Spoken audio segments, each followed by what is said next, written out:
毫35蚊一單。35蚊一單30 ，30隻乳鴿好啊好啊好啊，就佢啦。話如果你要去呢個李小龍祖居咁，亦都喺永慶坊裏邊㗎嚇。唔行嗰啲路仔啦，行大路也就係6分鐘。今日咧，我哋喺南沙已經想食㗎啦。咁啊，但係因為即係真係美食太多啊，所以啊，今日見到有生蠔就試下叫，又幾好㗎。確實咧，只有華貴路嗰間台山煲仔飯係可以能夠五支匹敵啊！食過咁多。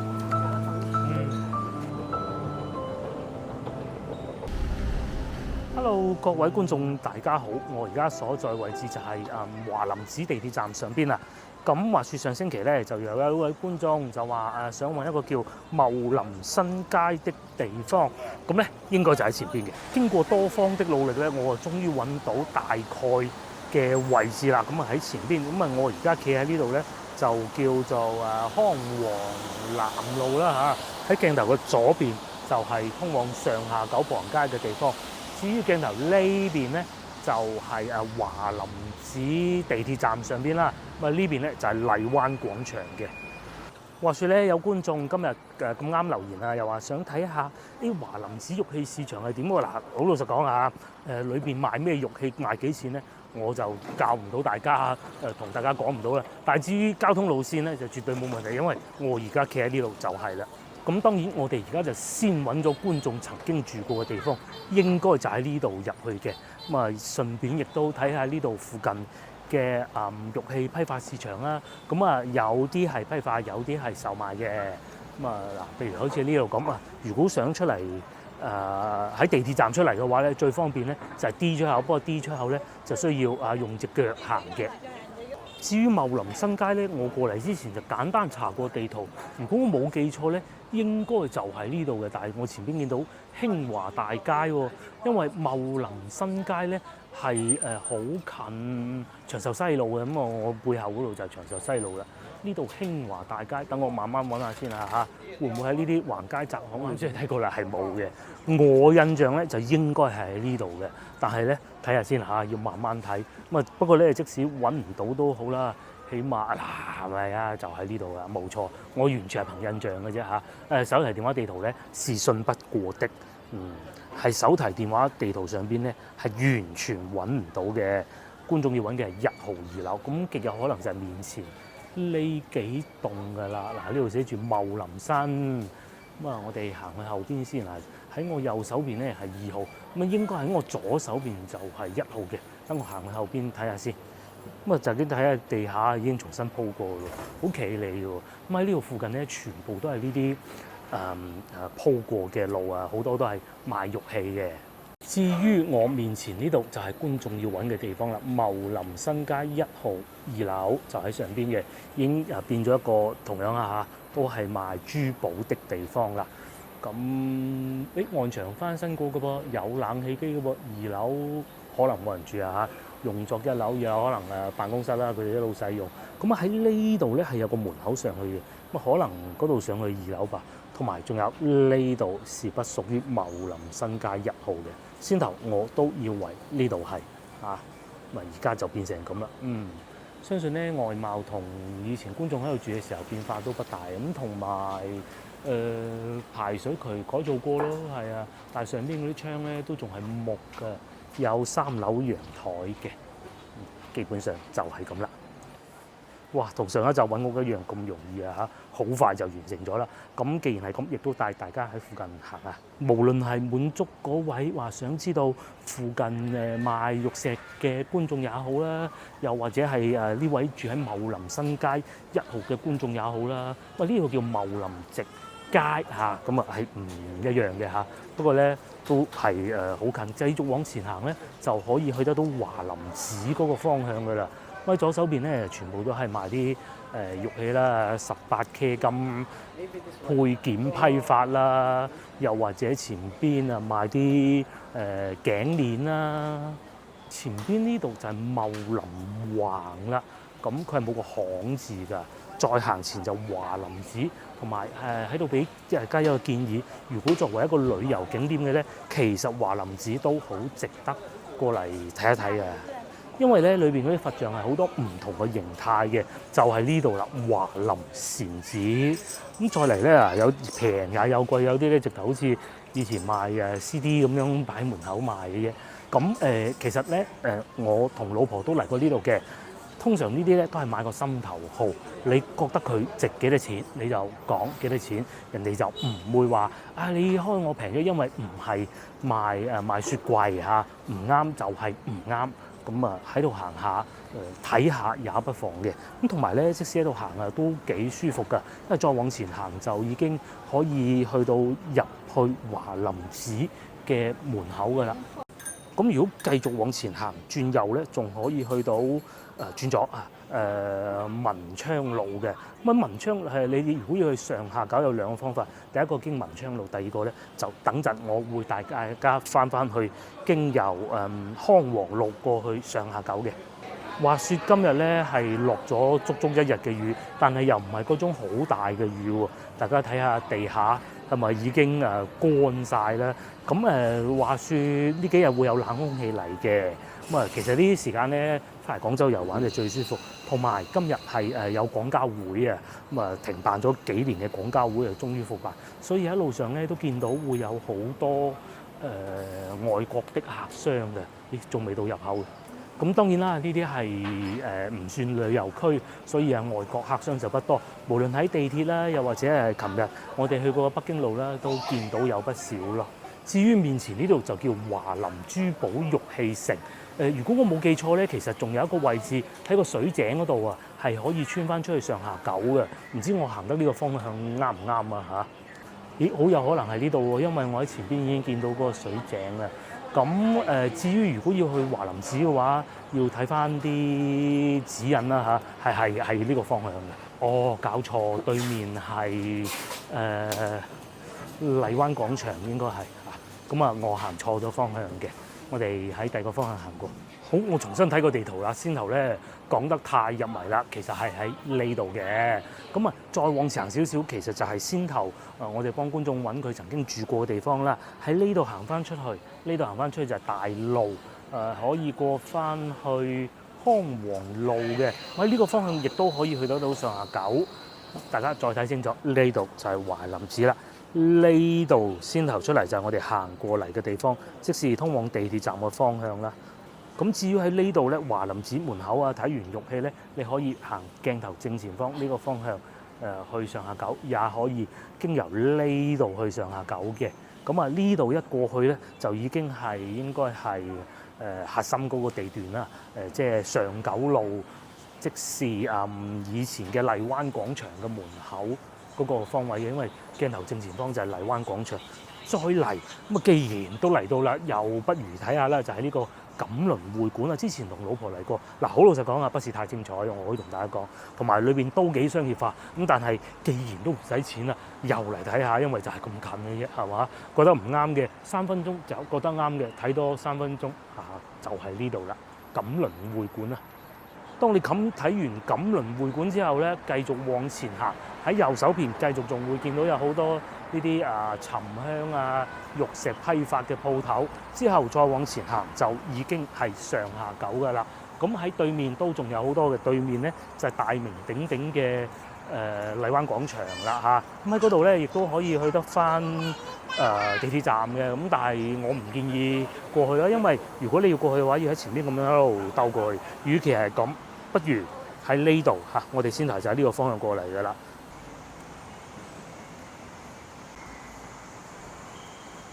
咁我咧應該又已經滿足咗呢兩位觀眾嘅願望啦。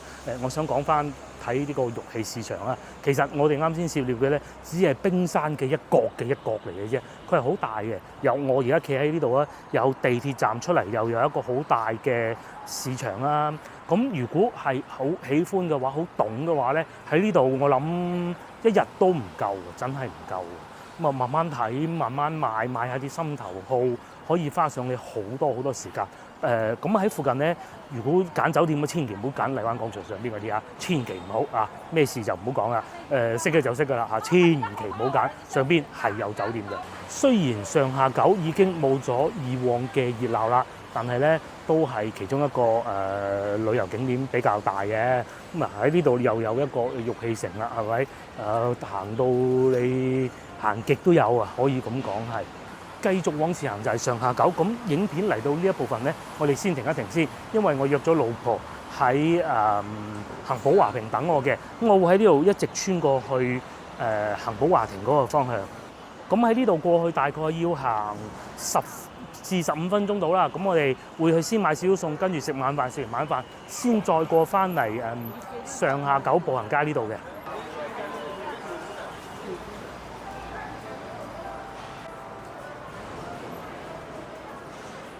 過去之前咧補充多一句啊，喺呢度咧整緊路啊。咁啊同你哋以往認知嘅上下九是很不一樣的你全部拆晒佢。咁呢度有講係做乜嘢嘢嘅？等我睇下先。到2024年1月25號前開放，咁即係其實整個零月嘅啫，應該就唔係搞好耐嘅。咁佢係升級改造雨水分流，原來係咁的。好啦，經過10零分鐘咧，我又會合咗老婆啦。咁我哋而家所在位置就係長壽路地鐵站。其實我影片做咗咁耐咧，好多觀眾都會講我好吟沉，但係有件事情咧，我必須要俾大家知道就係，其實有好多觀眾係新入嚟㗎。咁佢哋係唔知道長壽路地鐵站邊個口出嚟，去邊度揾嘢食，點樣行㗎喎。咁其實同一個話題我都講過好多次。長壽路地鐵站，我而家行緊嘅係多寶路。咁呢邊都有好多餐廳嘅，又或者你往我左手邊呢個方向行過去咧，就係寶華路。咁嗰個方向就係上下九㗎啦。喺多寶路上邊亦都係好多美食，不過咧就相對隱世啲嘅。除咗面前呢一間啊，如果要燒臘豉油雞嘅話，呢間都係唔錯，不過價格非常昂貴。咁我哋要去嘅地方咧就係前邊個市場，就喺前邊往右轉嘅啫，應該叫逢源路市場，我都唔係好記得個名。通常嗰啲半戶外嘅市場咧都係唔會記得個名嘅。咁喺前邊咧亦都有幾間餐廳，係食乳鴿啊，又或者嗰啲燒味啊、豉油雞啊，好出名嘅。咁至於今日去邊間咧，到時再算。因為翻到嚟西關絕對唔會冇好嘢食。喺呢條路，我哋而家行緊呢條路咧，之前因為疫情嘅之前疫情嘅時候咧，就喺度整緊呢個叫多寶路咩歷史文化街區嘅。咁時至今日咧，就已經整好咗㗎啦，係已經整好咗一部分。對面咧仲挖緊嘅，之前喺我哋面前行緊呢條路咧，挖到落晒去地下嗰種㗎。而家整翻好晒，好行啲咯。咁喺多寶路上邊咧，係可以睇到好多呢啲咁舊嘅屋嘅，哇，舊到俾啲白蟻蛀晒啊！我唔知係咪啊？叫做多寶路19號，呢啲應該冇人住，即使有冷氣機都係咁話。一個冷氣機睇怕都好耐未開過，但係咧好有味道喎，呢啲唔喐得㗎嚇。咁有觀眾又講過話，喂，不如試下炭爐雞煲啊咁。其實咧係咁嘅，而家天氣咁熱咧就不必啦嚇。佢呢個唔係用炭嘅，佢係雞煲嚟嘅咋。喺市區咧是不能夠用炭的。偷偷摸摸嗰啲唔講啊，但係等天氣涼啲先。清遠雞78蚊隻，凍啲先，依家千祈唔好制。係啦，呢啲嘢一定要等再凍啲。大家睇下我今日又可以着翻件短袖就知道啦嚇。千祈唔好依家去食。等凍少少，你真係圍住個炭爐食嗰種咧，就好過癮㗎啦！喺天台食嘅又有啦，喺西華路都有幾間好多。咁當然啦，逢源路其實應該都有嘅，龍津路都有嘅。廢話少講啊，我哋喺前邊轉過去市場，應該再行前過埋呢個路口就到嘅。我哋要去嗰個市場。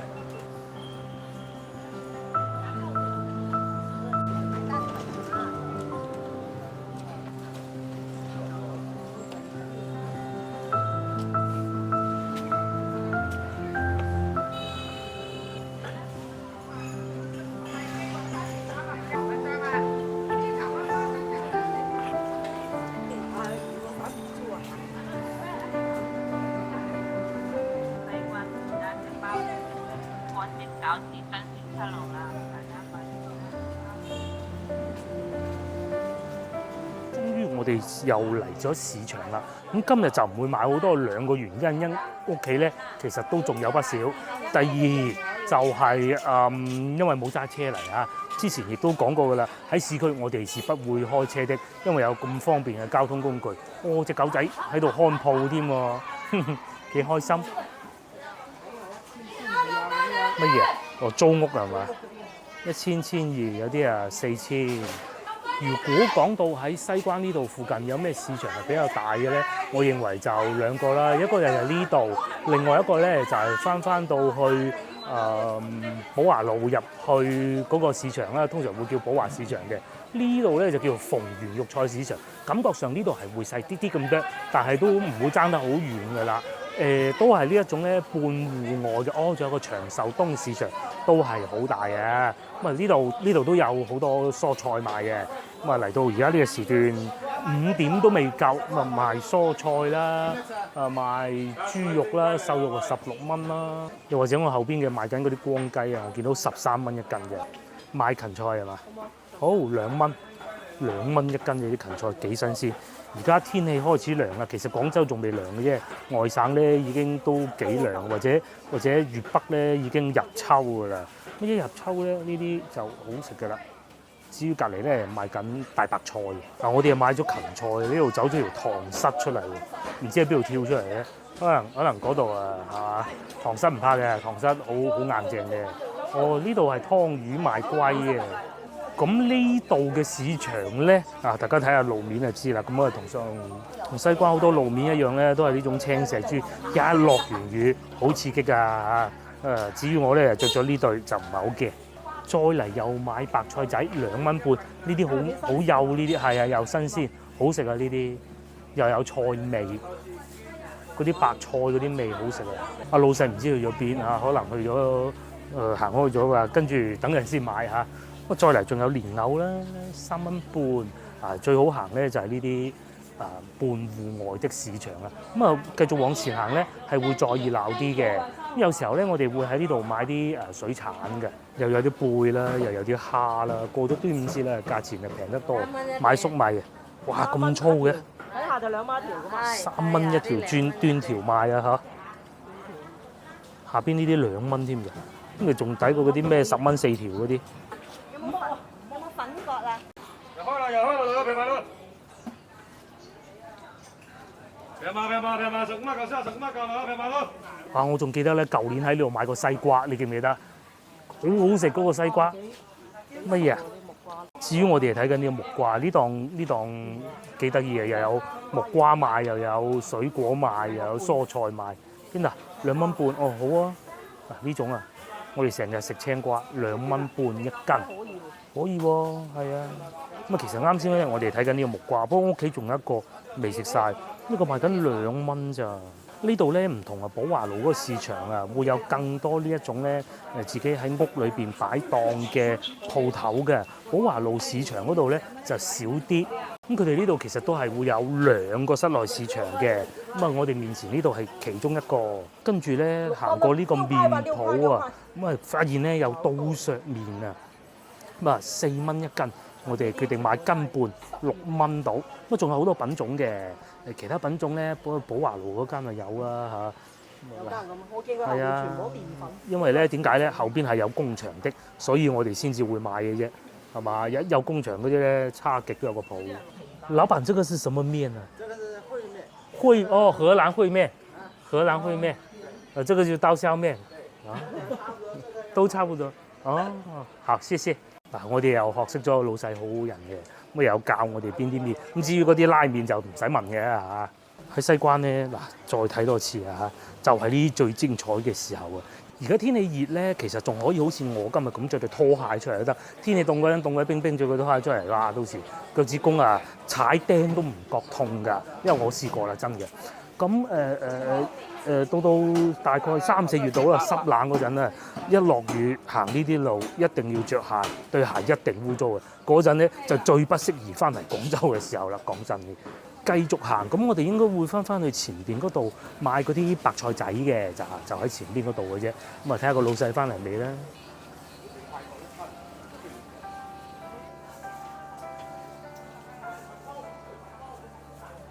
就喺呢度啦，阿老細翻咗嚟啦，不過唔買啊。行咗呢段時間咧，無論係市場同埋外邊多寶路都好，唔知大家發唔發覺㗎？荔灣區又繼續整路，早排都仲話，好似差唔多整好喎。佢係分住一輪輪嘅。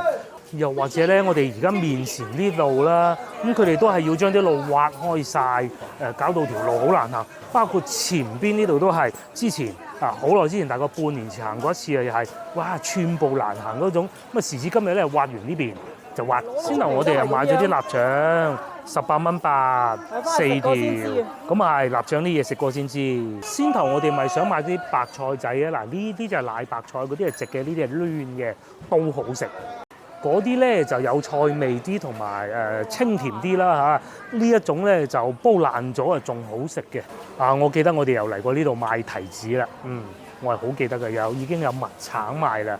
江西蜜橙2蚊半，到冬天咧就好多呢啲橙啊、雪梨啊咁樣食嘅啦。棗邊度有棗啊？青棗5蚊半一斤。好啊，好買青棗5蚊半。呢啲咧洗咗佢都好食嘅，橙唔好啊，太重啦。嗱，我哋咧又買咗咁多菜啦，我又拎住一袋，老婆又拎住一袋，先頭仲爭啲想買橙添啊！諗下冇揸車，梗係唔好制啦。咁而家咧呢個時候我哋就去食晚飯。咁我哋最初嘅計劃咧係去蓮香樓嘅，不過咧其實呢啲嘢都冇乜所謂。通常我哋翻到嚟西關都係行下，見到嗰間好似幾好喎。咁咪食，最緊要咧，佢門口有寫譬如話特價白切雞咁啊，38啊咁我哋就會入去嘅啦。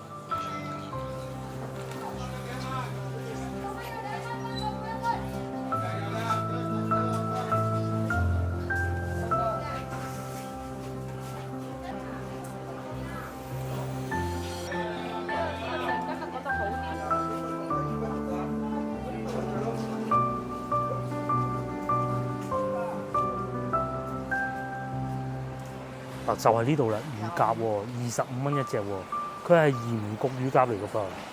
咁下邊仲有炸傻線，可以啊。係有生蠔35蚊一打。35蚊一打，沙士。好啊，就佢啦。下邊仲有嗰個炸大腸啊！嗱，話咁快咧，我哋揾到座位啦。呢度咧抵食啊！乳鴿啊，或者碌鵝2選1。咁生蠔都會食嘅。暫時諗到係蓮藕煲，不過未睇餐牌，係老婆睇緊嘅啫。好多嘢食。首先呢個咧就應該係我哋想食嘅。不單如此喎，消費滿100蚊仲送添蛋撻3隻啊，係啊。呢個留翻今晚宵夜可以啊。呢個原隻湛江蒸生蠔35蚊一打，又或者唔係蒸嘅就係烤嘅啫，用蒜蓉嘅咧45蚊一打。再嚟仲有炸黃鱔，佢係寫炸黃鱔㗎嚇。隔離呢個咧就脆皮大腸，翻到嚟廣州呢味菜咧又可以食下喎。仲有呢個青口都有㗎，38蚊一打，2打起喎，宵夜菜。張餐牌翻過嚟呢邊咧，美極大腸頭48，呢啲身體好啊，可以食多啲啊。再嚟仲有涼瓜鮮炒牛肉39蚊啦，好多喎，清清地又有呢個濃湯皮蛋浸桑葉。我哋睇見大多數菜價都係最貴呢個咁滯咧，40幾，其他都係30零蚊嘅啫。佢哋呢度咧叫鴿皇世家。我哋仲喺度諗緊究竟係乳鴿定係碌鵝乳鴿啦，因為呢度叫咗鴿皇世家啊嘛。係。再嚟咧，呢個就吸引咗我哋啦嚇。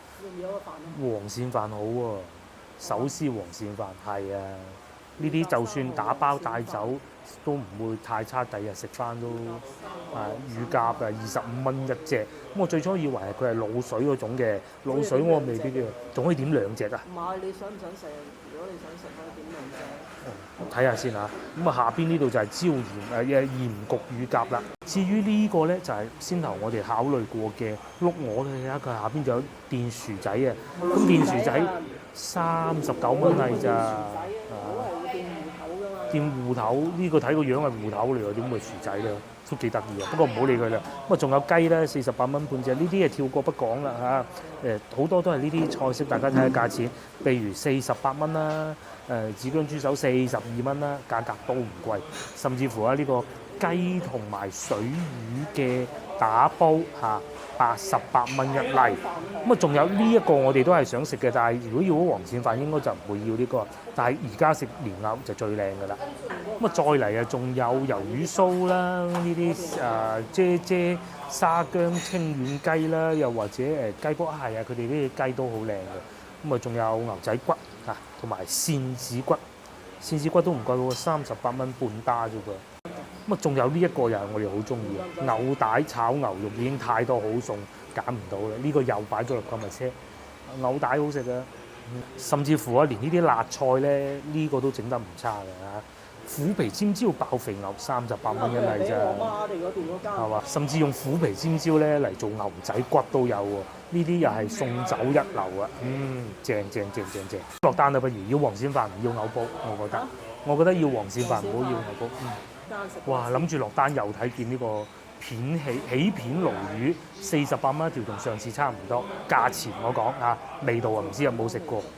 仲有呢個又諗過係蒸盤龍鱔，哦呢個唔係盤龍鱔，我哋睇過白鱔啊呢個，我哋啱先睇過係呢個白鱔45蚊一例，好多靚菜食喎嚇。再嚟睇下呢邊，呢度係蒸水魚啊，辣田雞啦，呢啲就不是我們的喜愛的啦。又或者蒸白貝啦、蒜蓉蝦啦，哇好多嘢食啊！再讀咧就肚餓㗎啦。5樓蛋都有30蚊一例。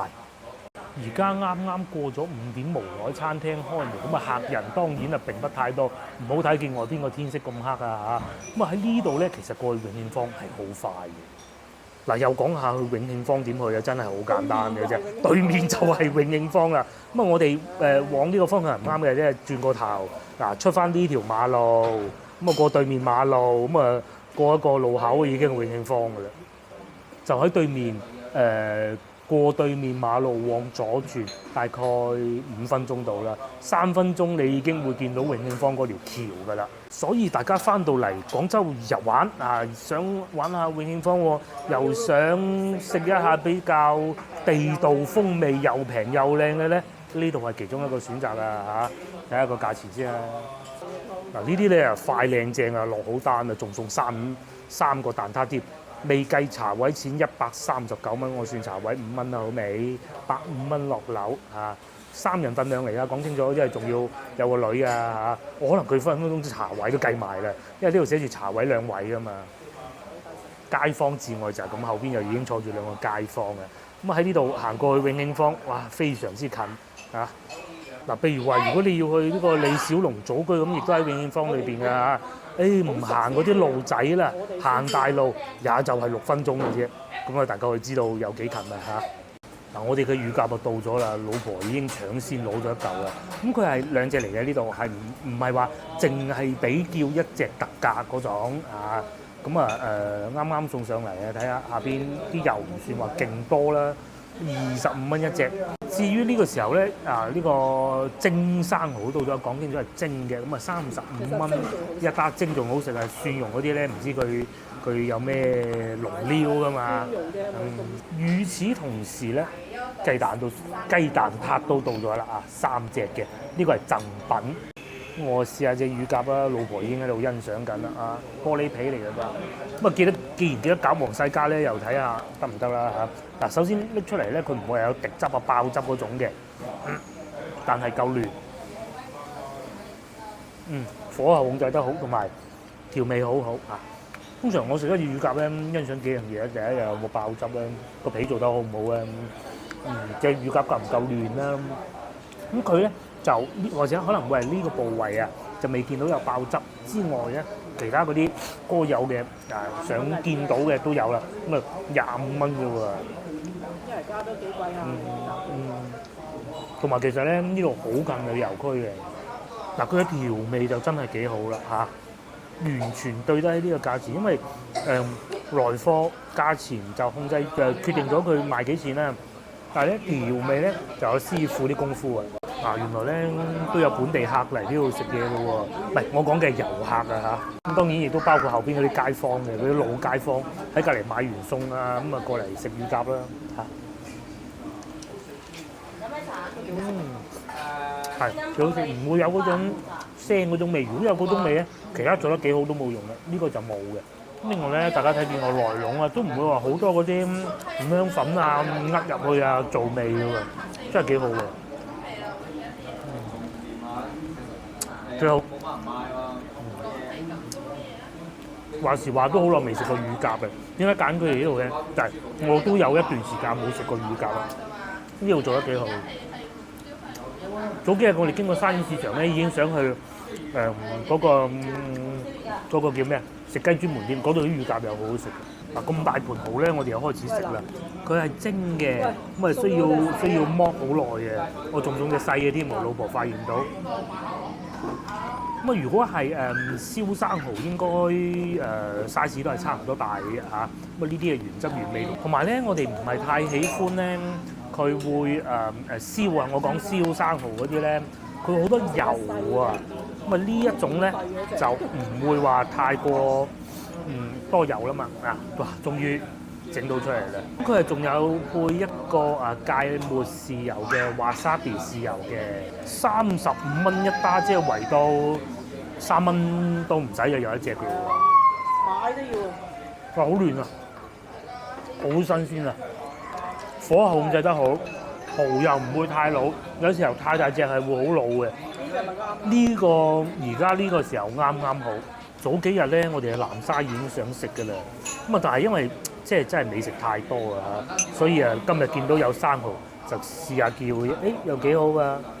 有時去宵夜大排檔咧就燒好嘅，呢啲食餐廳嘅咧就烚好啊，即係蒸啦嚇。因為點解咧？喺市區係不能用炭，講到明一定係電爐㗎啦，好均真㗎，好均真。佢唔會話係啊，我炭烤喎咁，唔係嘅。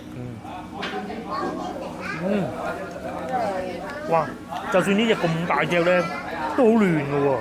上次咧，我哋喺南沙嘅時候唔係啱啱嗰一次啊嚇，喺南沙嘅時候咧，食到嗰啲蠔咧係好大隻嘅，咁啊唔貴，咁啊買過啦。跟住咧先至發現原來蠔太大隻係會好老嘅，但係今次又大隻嘅喎，都唔會好老喎。呢啲係中嗰隻，中蠔嚟嘅，自己買都要醬卜卜嘅喎。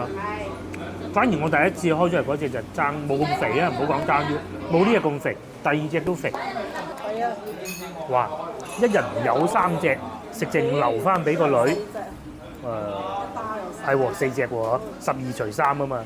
咁同埋咧嗱，新鮮嘅絕對唔會係組裝嗰種㗎啦。做乜鬼裝？冇可能嘅啊！路邊嗰啲我唔夠膽。路邊唔好啊！嗰啲咩上下九啊嗰啲咧，食蠔咧就有呢個好處啊，第3隻咯，好似開盲盒咁啊，新鮮啊！幾好食。真係有得揀，其實都唔會揀燒嗰種嘅。自己買就夠膽。喺邊度啊？喺我都唔記得邊度啦。喺西朗食過一次，夠嫩。食完蠔啊，繼續食埋隻乳鴿咁樣夠乾身啊！真係夠乾水啊，係嘛？後邊呢2位老食家老食家啦，可以講係老街坊老食家，佢哋就話上次係燶咗啲，今次咧就睇見我哋呢一盤，覺得可以再俾多次機會佢啦嚇，咁啊講明真係幾好啊，一啲油益味都冇，真係。同埋咧呢皮呢部位咧超級脆，哇！生蠔剩低呢啲就係女兒的，仲有4隻。乳鴿我哋食咗一半嚇，咁咧接落嚟咧試下呢個特價的蛋撻啦。咁係熱嘅，仲攞得到。然之後應該蛋撻皮就係攞貨，然之後開蛋漿焗嗰種嘅。因為咧從呢啲角度咧就已經可以睇得到嘅贈品喎，係啊，同埋又唔多油喎。我哋都食過一啲要俾錢買嗰啲咧，下邊係好多油嘅 ，OK 啊。仲幾脆添喎，仲幾鬆化喎！哇！以前要俾錢買嗰啲真係傻仔啊！呢種幾好啊！有時啲蛋撻唔靚咧，呢度會起到一層嗰啲餅皮咁樣啊！呢個冇喎，幾新鮮啊！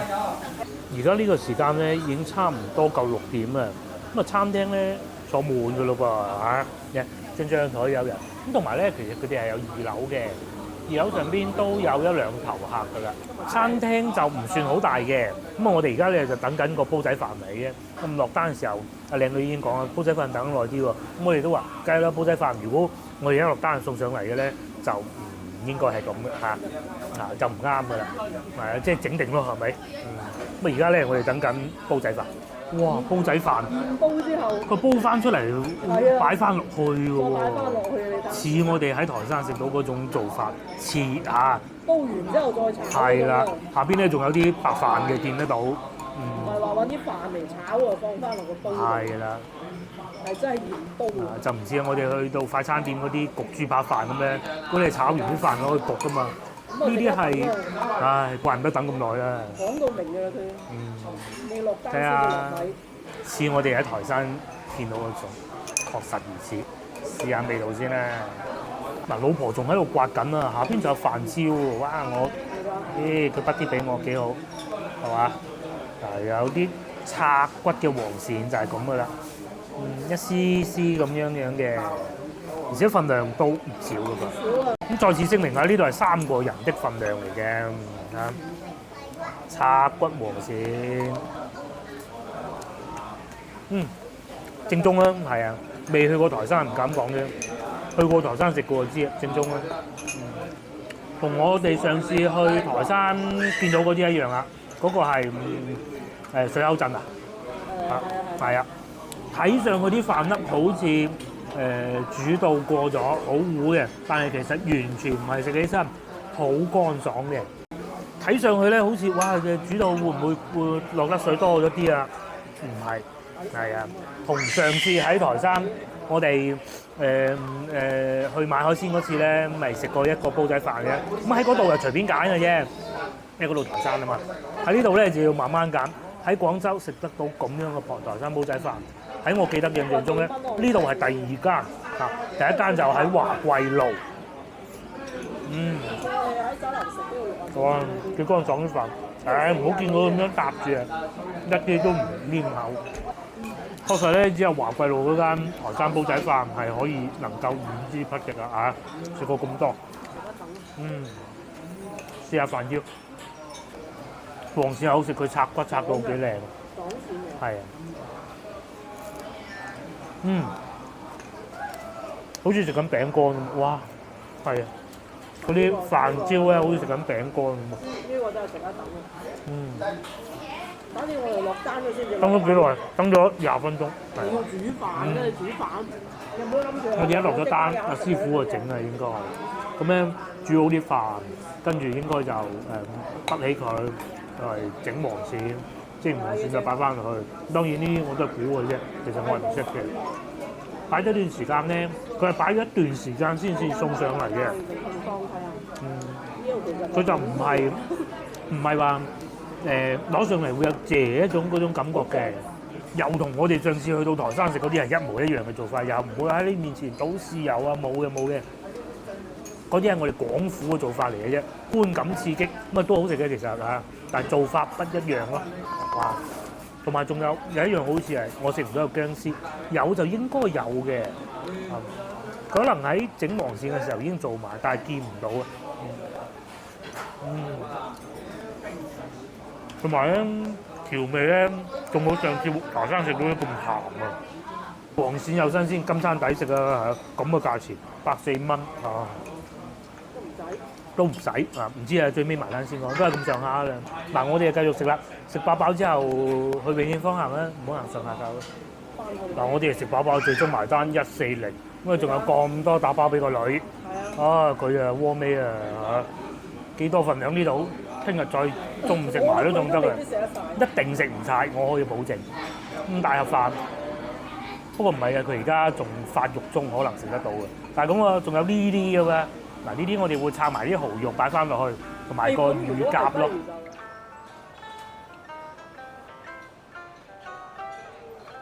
剛啱喺對面食完晚飯的我哋咧，就打算喺呢度入嚟永慶坊嘅。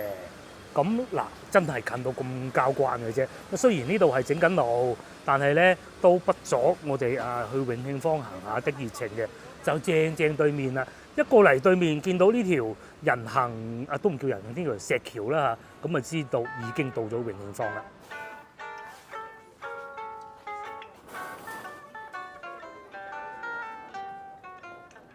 嗱，朝早嚟嘅永慶坊咧，同晚上就梗係有好多唔同噶啦。唔係整路，呢度係封路啫。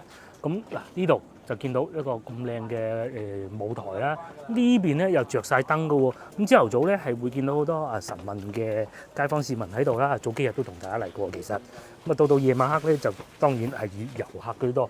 亦都會有少量咧係好似面前呢啲咁樣咧帶小朋友過嚟散下步噶啦。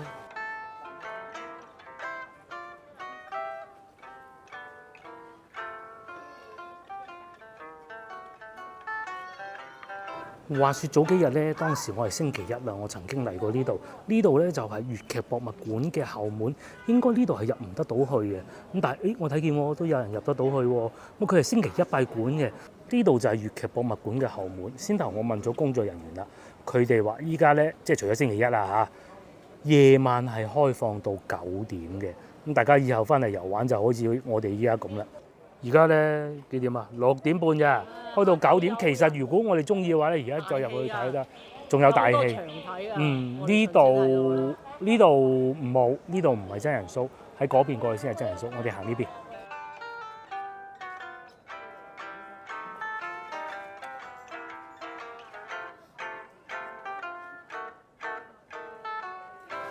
好多人話咧嚟到永慶坊啊，要影一個月亮橋。咁究竟係邊個咧？其實我都唔知嘅。會唔會係面前呢一個咧？話唔定喎。睇上去似唔似月亮啊？一個彎彎的月亮。當我哋穿過咗呢個唔知算唔算月亮橋嘅地方咧，繼續往前行就會見到呢一堆賣嘢食㗎啦。有玉椰林啦，早幾日經過都見到啊。隔離就係嗰個叫做詠春會館啦，阿能師傅嘅會館啦。咁再往前咧就係飲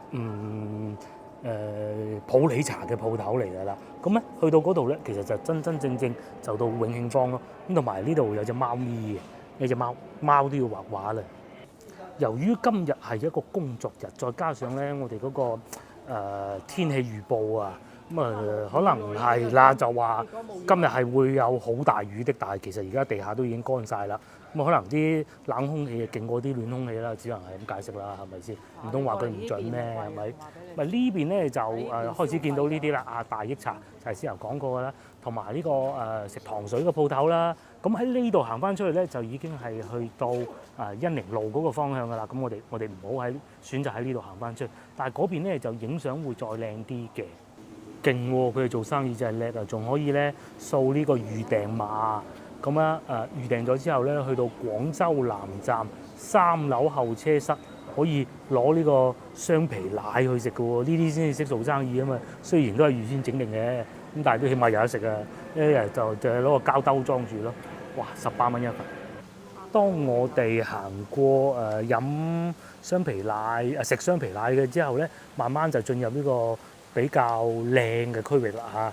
咁左邊呢度就已經都仲係粵劇博物館一部分，同埋有得飲茶。早幾日見到佢係冇開嘅，嗱而家見到啦，佢係有開嘅。嗱阿師傅都捧緊啲餸出嚟啦。呢度係一個餐廳嚟嘅，你係可以坐喺呢度咧咁樣嚟食一個晚餐喎，環境一絕啊，可以講係絕。朝頭早咧仲有早茶嘅應該，不過唔知而家有冇嘅。咁下次可以過嚟呢度試下。當穿過呢個飲茶食飯咁靚環境嘅地方之後咧，繼續往前行，你就會見到永慶坊3個字。咁早幾日我都講過嘅，嚟到呢度咧，你有2個選擇，行左就係居民樓，行右就係遊客區。咁我哋梗係通常都會選擇行右嘅。然之後喺呢度咧，其實就係永慶坊唔係粵劇博物館的入口啦。同埋呢度就係先頭嗰個餐廳入口所在嘅叫普天，嗰個應該字讀咩啊？普天樂啦嚇，暫且又有奶茶啦，又有紅豆奶茶啦，同埋菊花椰汁凍嘅，咁10零蚊啦。至於呢邊就都係講嘢飲嘅啫噃。裏邊係有餐廳㗎，但係就唔入去啦。環境好靚啊！一擰過嚟呢邊就係入去粵劇博物館啦。當見到永慶坊呢3個字，你就知道，咦嚟到最熱鬧區域啦。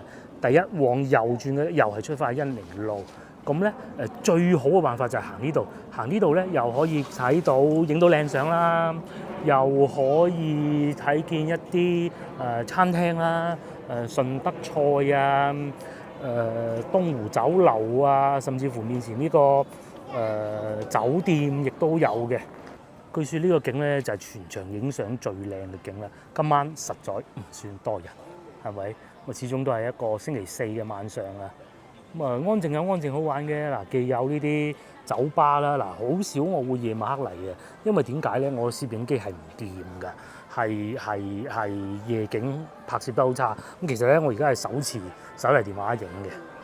咁啊，當你喺永慶坊遊玩完之後，食個西式的晚餐又得啦。啊，呢度有扒食啦，前邊又有港式茶餐廳啦。咁喺呢度食嘢咧，最好啊就望住一個咁靚的景色。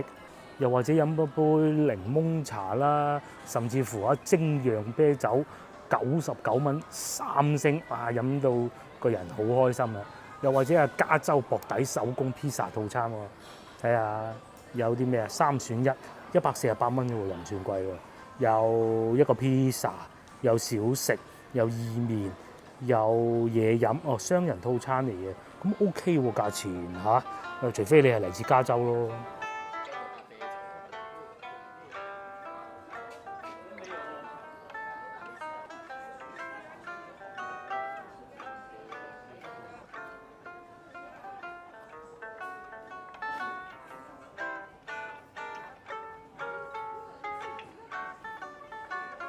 同埋仲有呢度咧係淨係貨酒店用嘅咋，我記得係，仲有一個行李寄存室㗎。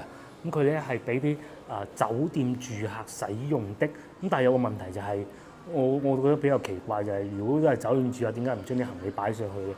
不得而知啊。又或者佢可能會酒店住客早咗嚟喎，咁啊將啲行李擺咗度先，再慢慢玩咁吧嚇。嗱，老婆就啱啱喺度行過啦。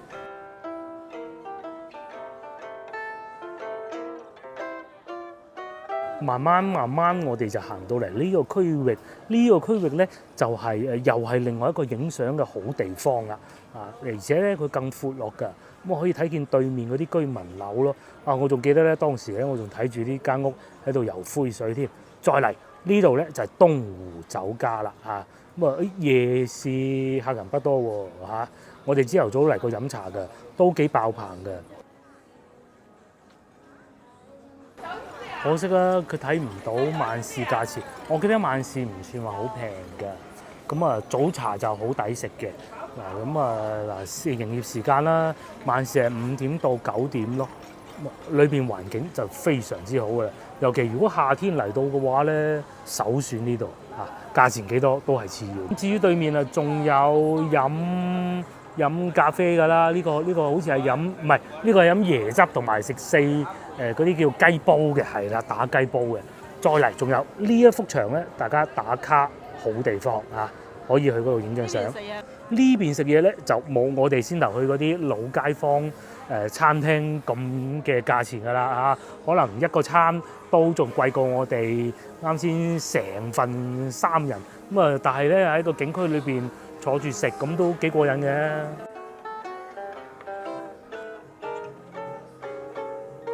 食唔食係一回事，但係呢個地方咧影相就一流啊！大家睇下係咪幾靚嗰啲燈飾，同埋今晚其實已經唔算好靚㗎啦。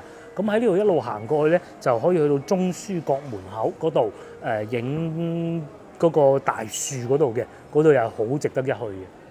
咁喺呢度咧，其實仲有個茶餐廳嘅泰亨茶冰室見仁見智啦，好唔好食？因為我食過一次。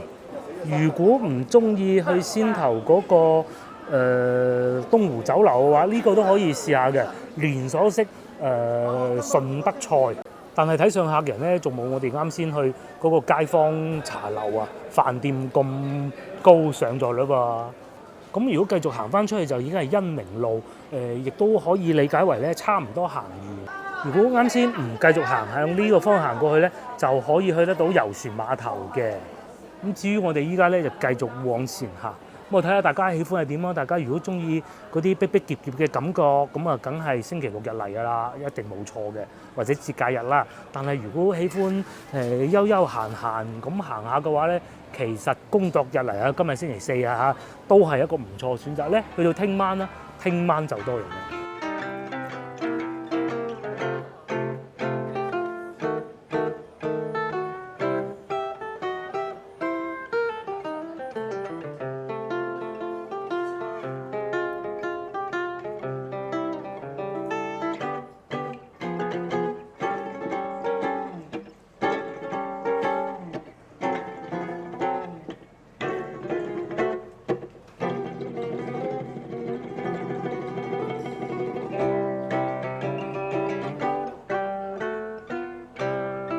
繼續往前行，前邊就係恩寧路啦。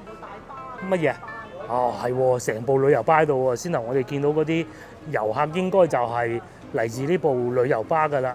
廣州一日遊係嘛？都好啊，玩夠啦啊，影夠靚相啦，而家咪翻去咯，酒店啊我講。同埋仲有呢度咧，呢個阿胡蘇叔叔嘅餐廳咧，佢哋嗰個公仔啊，都係好特別㗎。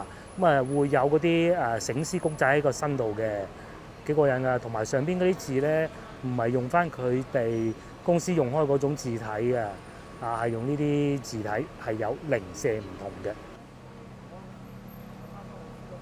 好啦，今集影片亦都到呢度結束啦啊！最尾呢段我係用手提電話拍攝嘅，唔知效果點咧嚇？希望可以啦。下集見啦，各位觀眾幫忙點個 like 又或者 share 呢條影片俾你嘅朋友啦，拜拜。